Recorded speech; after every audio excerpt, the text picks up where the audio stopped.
मैं एक बार अंबेडकर के समय के भारतीय मीडिया को देखने लगा, रिसर्च करने लगा, खोजने लगा। एक मुझे कार्यक्रम करना था राज्यसभा टीवी पर, तो मैं ये खोज रहा था कि अंबेडकर के दौर का मीडिया अंबेडकर को कैसे कवर कर रहा था, अंबेडकर साहब को कैसे वो देख रहा था, या उनके फैसलों को, उनकी बातों को, उनकी किताबों को किस प्रकार ले रहा था। आप ताज्जुब करेंगे कि Indian main stream media Ambedkar के जीवन काल में अंबेडकर को लगभग बायकॉट किए हुए था।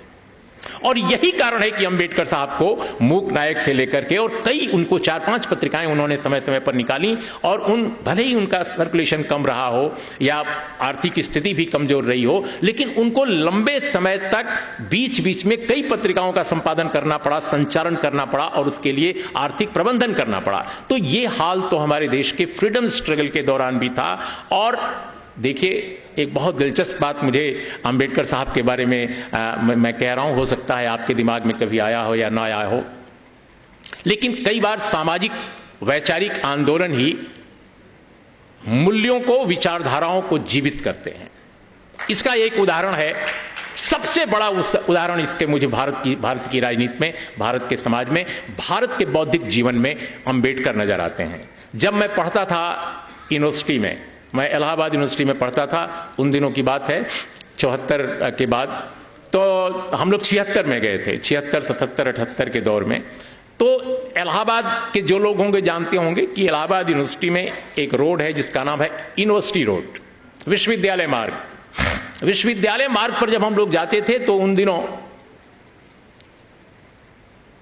दुनिया के तमाम विद्वानों, तमाम स्कॉलर्स की किताबें यूनिवर्सिटी रोड पर दिखती थी।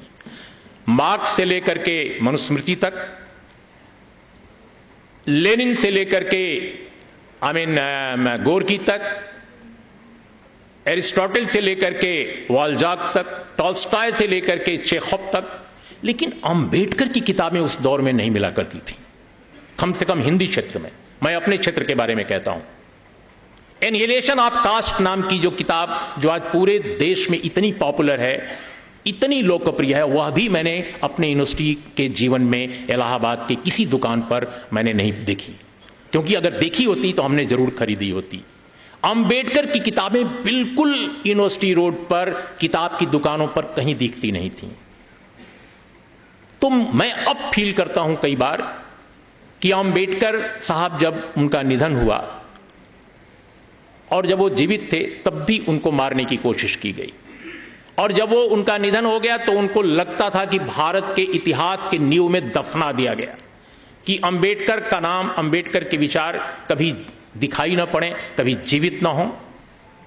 लेकिन कैसे जीवित हो गए अंबेडकर, और दूसरों से ज्यादा ताकत के साथ जीवित हो गए।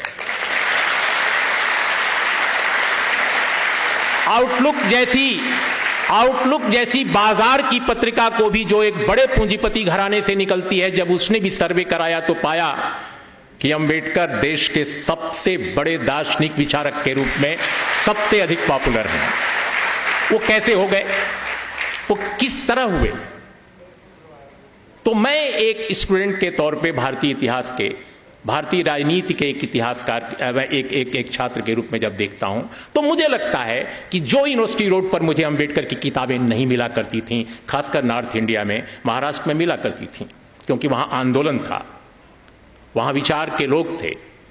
लेकिन कांशीराम नाम का आदमी अगर इस धरती पर नहीं आया होता,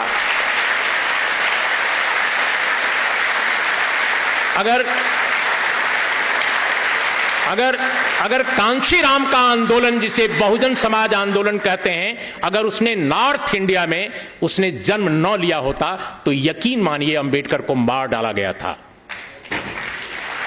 अंबेडकर के विचारों को खत्म करने की पूरी साजिश की गई थी।